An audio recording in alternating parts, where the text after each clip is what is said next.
అతి తక్కువ ఫీజుతో కోచింగ్ ఇస్తూ మీ గవర్నమెంట్ ఉద్యోగం కళని నిజం చేస్తుంది లేస్ అకాడమీ.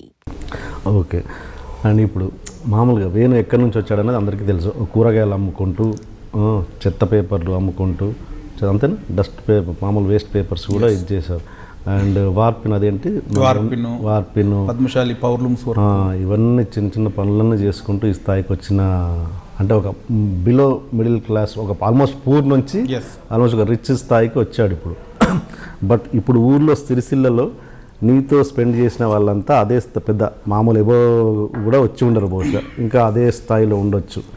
బట్ నీ రిలేషన్ వాళ్ళతో ఎలా ఉంటుంది? అంటే మ్యాచ్ కాదు కదా, సింక్ అవ్వదు. బట్ ఎలా ఉంటుంది ఇప్పుడు సిరిసిల్ల విన్నప్పుడు రిలేషన్? ఇప్పటికి నా ఫోన్లో చెడ్డీగాళ్ళు అని ఒక గ్రూప్ ఉంటుంది. చెడ్డీగాళ్ళు, చెడ్డీమేట్స్. ఓకే.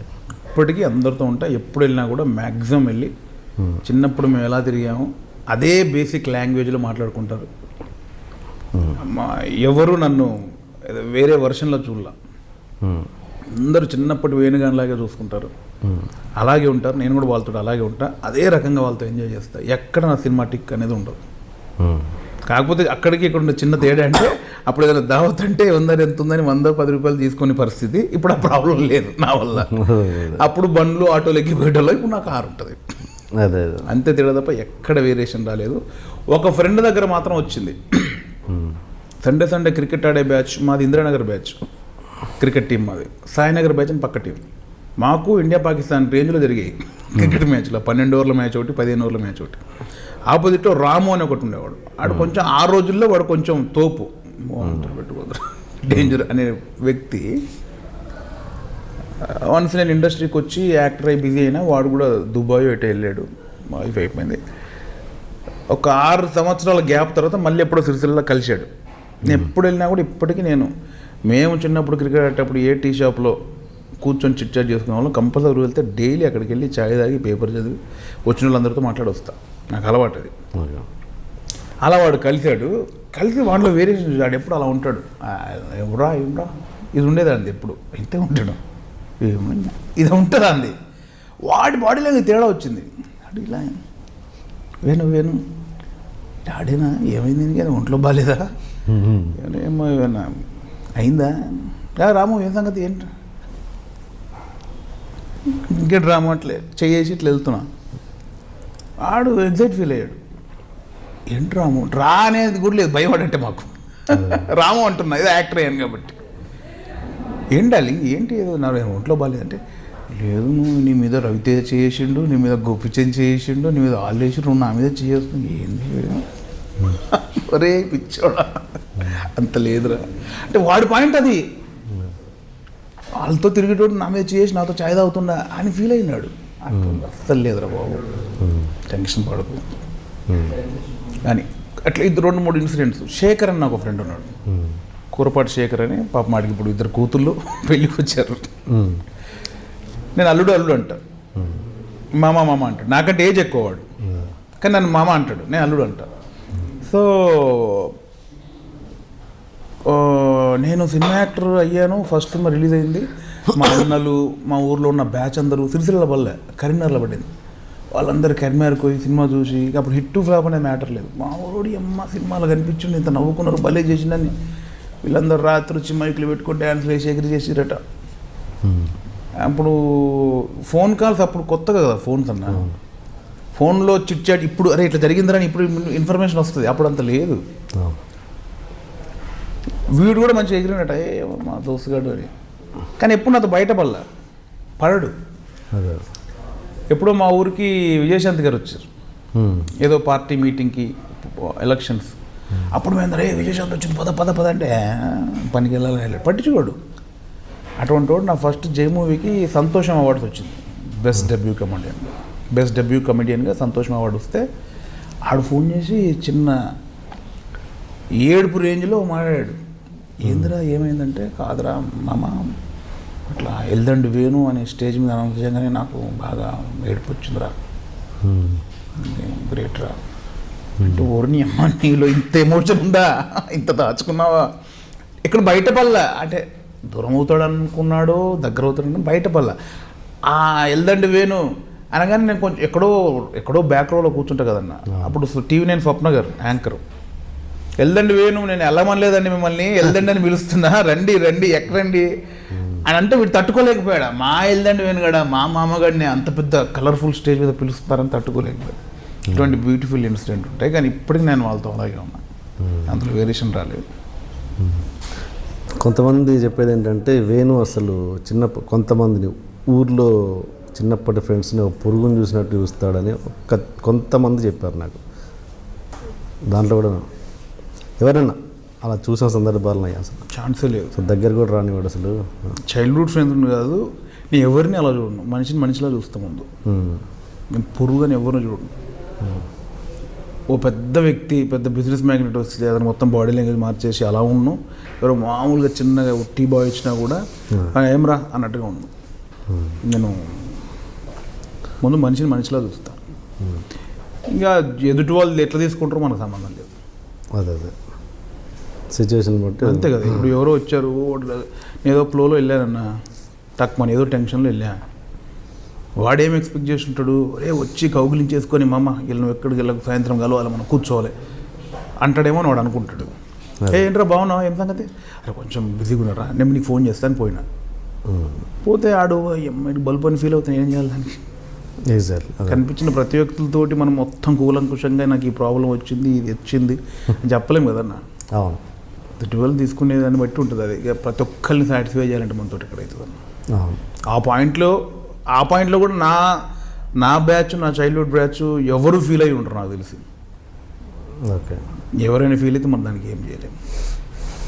ఫీల్ అయినోడో తెలుస్తారే సారీరా అని కౌగులించుకుంటానేమో తప్ప ఆడ ఆందోళనలో ఆడ మనసులో పెట్టుకొని వాడేదో ఫీల్ అయితే దానికి మనకు తెలియాలి కదా.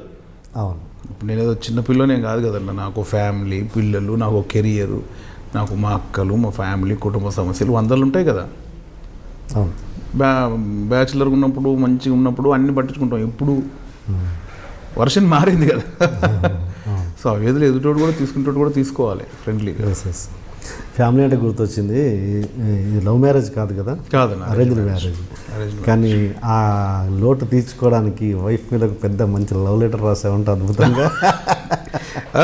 లెటర్ అంటే తన బర్త్డేకి, అంటే మాకు పెళ్ళి ఎంగేజ్మెంట్ అయిన తర్వాత పెళ్ళికి మధ్యలో ఒక 3 నెలల గ్యాప్, ఆ గ్యాప్లో తన బర్త్డేకి చిన్నగా ఒక కవిత్వం రాసి తన ఫోటో పెట్టి, పర్సనల్ కాదనుకుంటే చదువు ఎగ్జాక్ట్లీ గుర్తులేదు.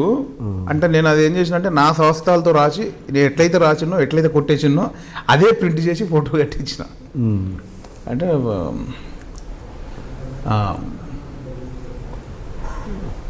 నిన్ను కలిసిన తర్వాత నాకు ప్రపంచం ఏంటో తెలిసింది అనే వాళ్ళని చూసి పిచ్చి అనుకున్నాను. కానీ నువ్వు లేకపోతే నా జీవితమే లేదు, తను లేకపోతే నా జీవితమే లేదురా, నేను బతకను అని చెప్పే వాళ్ళని చూసి వెర్ర అనుకున్నాను. కానీ నువ్వు వచ్చిన తర్వాత నా 26 ఏళ్ళ పిచ్చి వెర్రి అనుకున్నాను కదా, అది నిజం. ఆ నిజమంతా తప్పని ఇప్పుడే అనుకుంటున్నాను. ఆ తప్పంతా నిజమని, ఆ నిజమంతా తప్పనా? నేను ఇప్పుడు వాళ్ళు అలా చెప్తే పిచ్చిరా ఇది, అది లేకపోతే నేను బతకను అని చెప్పి వెర్రి అనుకున్నా. కానీ నువ్వు వచ్చాక వాళ్ళది నిజం, నాది తప్ప అని ఫీల్ అయ్యాను. మధ్యలో ఏదో ఉంది. నువ్వు నా దగ్గరకు వచ్చిన తర్వాత నా కంటికి రెప్పల, నా నిశ్వాసల నా జీవితంలో ప్రతి క్షణంలో దాచుకుంటాను. ఇట్లుంది అని రాస్తాను గిఫ్ట్. ఎలా ఫీల్ అవుతాను అంటే బేసికల్గా మా ఆవిడ ఏంటంటే ఇంజనీరింగ్ చదివి ఇట్లా కాదు, మామూలుగా 10th క్లాస్ చదివి ఇంట్లోనే ఉండి ఇంటి బాధ్యతలు చూసుకునే భయంలో పెరిగిన పిల్ల కాబట్టి ఎక్స్ప్రెస్ చేయాల థ్యాంక్స్ అంది. కానీ అవతల ఇప్పుడు జనరేషన్ అయితే ఏదో ఉంటుంది. అప్పుడు నాకు మా వైఫ్ అలా పెరిగింది కాబట్టి, ఆ భయాల్లో పెరిగింది కాబట్టి అసలు పెళ్లి కాకముందే మాట్లాడమైంది అనే సెన్స్లో ఉంటారు కదా. థ్యాంక్ యూ అని చెప్పింది. అవతల సైడ్ ఎలా ఉందో నాకు తెలియదు. ఇప్పుడు చెప్పు మళ్ళీ, ఇప్పుడు చెప్పు. ఇప్పుడు చెప్తే వేరే ఉంటుంది కదా. ఇప్పుడు అలవాటు అయిపోయింది కదన్న. ఇప్పుడు ఏదన్నా మనం ఇంట్లో షూటింగ్లో బిజీ ఉండో, సినిమాకి వెళ్దాం మనం అనుకుంటే టైం రాకపోవడాలు, వాళ్ళు కొంచెం ఆబ్వియస్లీ వైఫ్స్ అంటే కొంచెం ఫీల్ అవుతారు. మనం దాన్ని కవర్ చేయడానికి ఏదో కామెడీలు చేస్తుంటాం. మా ఆవిడ నువ్వు యాక్టింగ్ కెమెరా ముందు ఇంట్లో చేయక ప్లీజ్ అంటది. Simple, straight forward. ఒక ఆర్టిస్ట్కి కానీ ఒక క్రియేటర్కి కానీ వైఫ్ అనే వాళ్ళు ఎలా ఉండాలి, నిజంగా ఎలా ఉంటే వాళ్ళ కోఆపరేషన్ ఎంత ఉంటే ఎంత మనిషి సక్సెస్ అవుతాడు, ఎలా ఉండాలి అసలు వాళ్ళ స్థానం? అంటే ఇవి పెద్ద పెద్ద ప్రశ్నలు అన్నా, నాకు అంత అనుభవం రాలేదు ఇంకా. అది రాలే, ఎండోలేదు పెళ్ళి 9 years అయింది మ్యారేజ్ అయ్యి. చాలు కదా. అవి పెద్ద పెద్ద స్టేట్మెంట్ల కిందకి వస్తాయి అవి చూసే వాళ్ళకి. సపోర్ట్గా ఉండాలన్న, డెఫినెట్లీ సపోర్ట్గా ఉండాలి. అర్థం చేసుకునే భార్య దొరికితే దానంత ఆనందం లేదు అనేది నేను గట్టిగా నమ్ముతాను. దేవుడి దయ వల్ల కరెక్ట్ నా ప్రొఫెషన్కి, అంటే ఒడిదొడుకుల ప్రొఫెషన్ మాది. ఈరోజే 7 star హోటల్ ఉంటుంది, నెక్స్ట్ డే టీ చాయ్ కూడా ఉండదు. అటువంటి అప్ అండ్ డౌన్ ప్రొఫెషన్లో అర్థం చేసుకునే భార్య, అలాంటి పరిస్థితి పీక్లో ఉన్నప్పుడు ఎగ్జైట్ అయ్యి ఏమి లేనప్పుడు దెబ్బ పొడిచేవాళ్ళు కాకుండా, ఇతని ప్రొఫెషన్ ఇలాంటిది, అనునిత్యం ఎటువంటి సిచ్యువేషన్ అయినా నేనే ఇతన్ని తీసుకోవాలి, ఏ ఫ్రస్ట్రేషన్ ఉన్నా ఇతను నా మీదనే. భార్య అంటేనే కదా మనకు చీప్గా దొరికేది. ఎంత తిట్టుకున్నా ఏమనదు, కసిరినా ఏమనదు. సో ఇతని మూడ్ ఇటువంటిది అని అర్థం చేసుకునే భార్య దొరికితే ఇంకా వాళ్ళంత అదృష్టం. అలాంటి పరిస్థితులు వచ్చినాయి ఇంత కెరీర్లో. డల్ అంటే ఓన్లీ అవకాశాలు లేకపోవడం కాదు, ఫినాన్షియల్గా కావచ్చు. భగవంతుడి దయ వల్ల నేను వన్స్ యాక్టర్ అయిన తర్వాత నేను ఏ రోజు సినిమాలు లేకుండా లేను. స్టిల్ నా యొక్క 6 సినిమాలు రిలీజ్కి ఉన్నాయి. అంటే బ్లాక్ బాస్టర్ సినిమాలో లేకపోవచ్చు కానీ ఇప్పుడు 100 సినిమాలు జరుగుతున్నాయి కదా. సో స్టిల్ నేను 5-6 సినిమాలతో బిజీగా ఉన్నా. ఏ రోజు ఖాళీ లేను. భగవంతుడి దయ వల్ల నాకు ఎప్పుడు ఫైనాన్షియల్గా ఇబ్బందులు ఏం రాలా. మళ్ళీ ఇంకోటి ఏంటంటే, చాలా పూర్ కల్చర్ నుంచి వచ్చాను. అంటే పావలాలు, రూపాయలు, బారాణాలు, ఈ సెటప్ తెలిసినోడిని కాబట్టి జాగ్రత్త పడేవాడిని నేను ఎప్పుడు. ఓకే, అంటే ఎంత జాగ్రత్త అంటే అతి జాగ్రత్త అనుకోవచ్చు, కానీ అదే మంచిదేమో బేబీ. అంటే ఎస్పెషల్లీ మా ఇండస్ట్రీలో, అంటే మన నేను స్టార్టింగ్లో కృష్ణార్లో ఉన్నప్పుడు నెలకు 300 అన్నారు రెంట్, రూమ్ రెంట్. 1వ తారీఖు 300 ఇవ్వాలి. 1వ తారీఖు 300 ఇచ్చినాక మళ్ళీ మన నెక్స్ట్ 300కి మనకి 30 రోజులు టైం ఉంది. నేను 2వ రోజు నుంచే భయపడేవాడిని నెక్స్ట్ 300 గురించి. అంతే, అంటే నాకు ఒకరితో మాట అనిపించుకుంటే ఇష్టం ఉండదు. ఒక దగ్గర చేయి దాపి నాకు అర్జెంట్ పని ఉందిరా 1000 రూపాయలు అని అడగడం ఇష్టం ఉండదు. సో 10 రూపాయలు వస్తే మనకి 2 రూపాయలు చాలు, మిగతా 8 హ్యాపీగా ఖర్చు పెట్టించుకోవచ్చు అన్నా కూడా నేను అటు చేయను. ఆ 2 రూపాయల్లో కూడా ₹1 ఖర్చు పెట్టుకొని జాగ్రత్తగా ఉండాలి. నేను ఎక్కువ ఫ్యామిలీ బడ్జెట్ ఎక్కువ ఫీల్ అవుతాను. అంటే నేను చిత్రం సినిమా దగ్గర నెలకు 1000 రూపాయలు జీతం చేసేటప్పుడు కూడా ఒక 20,000 పంపించిన మా ఇంటికి. ఆ రోజుకు 70 రూపాయలు, 50 రూపాయలు బేటాలు, 1000 రూపాయలు జీతాలు దాచిపెట్టుకొని 20,000 పంపించా. అంటే నా ఫీలింగ్ ఏంటంటే, నేను చెట్టంత ఎదిగిన కొడుకు ఇంట్లోంచి బయటకు వచ్చి ఇలా ఏమీ లేకుండా తిరుగుతున్నప్పుడు వాళ్ళకు ఎంతో బాధ్యత, నాతో ఎంత అవసరాలు, నేను ఇట్లా వచ్చిందాడి అన్న పంపిద్దాం అని పంపించినే తప్ప, అంటే ఫ్యూచర్లో నాకు ఇబ్బందులు ఎదురవుతాయి, రూమ్ రెంట్లుగా ఇబ్బంది అయ్యింది, దాచిపెట్టుకుందాం అనే సెన్స్ రాలే, ముందు ఐడియానే రాలేదు నాకు. సో అట్లా నేను డబ్బులు జాగ్రత్తగా పెట్టుకుంటాను.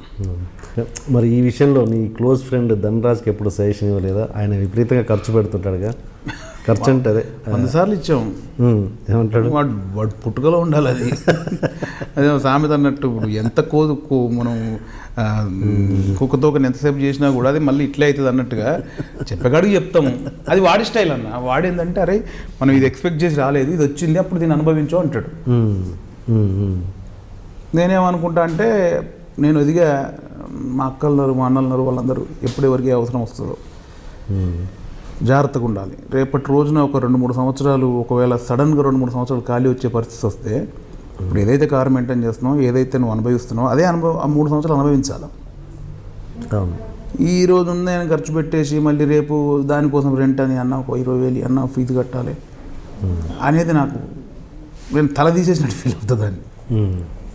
సో ఉన్నాం, బాగున్నాం, ఇంకెందుకు హై మనకు అవన్నీ లేకపోతే బతకలేమా, చాలు ఇది దాంట్లో జాగ్రత్తగా బతుకుతాను. నాకు అది ఇష్టం, వాడికి అలా ఉండడం ఇష్టం. అరే మనం ఎప్పుడు ధైర్యంగా ఉండాలిరా, ఇది కాక ఇంకోటి, అప్పుడే కదరా మనకు ఇంకా ఫైర్ వస్తుంది. ఆ ఫైర్ నాలో ఉంటుంది, కానీ అది వాడు వేరే వర్షన్, నాది వేరే వర్షన్. అందుకే మా వాళ్ళందరూ నన్ను పిలిచినారంటారు. కానీ అతను మంచి ఉద్దేశం లేదు పాపం, ఫ్రెండ్స్ అందరికీ హెల్ప్ చేస్తాడు, ఖర్చు పెడతాడు ధనరాజు. అవునన్నా చేస్తాడు, కానీ ముందు నీకు కాళ్ళకు చెప్పుకునే లేదో చూసుకోవాలి కదా. ఓకే, కదా నువ్వు స్టాండ్గా ఉంటే 10 మందికి ఉంటావు, ఉన్నదంతా నువ్వు 10 మందికి పెట్టేసి మళ్ళీ నడుకోవడం ఎందుకు? పెట్టడంలో కూడా పద్ధతి ఉంటుంది, అదే పద్ధతి కోసం పెట్టాలి. ఇప్పుడు టీఎన్ఆర్ అన్న కలిసిందంటే అన్న రాన్న చట్నీస్కి వెళ్ళి అన్నం తిందాం, సాటిస్ఫై అయినావు కదా నువ్వు. లేదు మనం హయత్కి వెళ్దాము, కూర్చుందాము, చేద్దాం ఏదైనా అదే ఫీలింగ్. ఇప్పుడు నీకు అట్లా నువ్వేం ఎక్స్పెక్ట్ చేయలేదు కదా నా దగ్గర, అవును అవును. మరి ఎందుకు అవి? నా స్థాయి ప్రకారం నేను చేస్తా, అకేషన్ ప్రకారం చేస్తా. ఒక బ్లాక్ బాస్టర్ అకేషన్ అని కూడా బ్లాక్ బాస్టర్ ఖర్చు పెడతామన్నా, అదే సంబంధం లేని కూడా దానికి కూడా బ్లాక్ బాస్టర్ చేయడం ఎందుకు మనం? అదే అట్లనే మా ఊరు అనిపించారు అంటారు. మీరు ఏమన్నా అనుకుంటారా పోయి పద్ధతి. నాకు ఒక దగ్గర వెళ్ళి అడుక్కోవడం నాకు ఇష్టం ఉండదు, అది నా పాయింట్. జాగ్రత్తగా ఉండాలి, పద్ధతిగా ఉండాలి.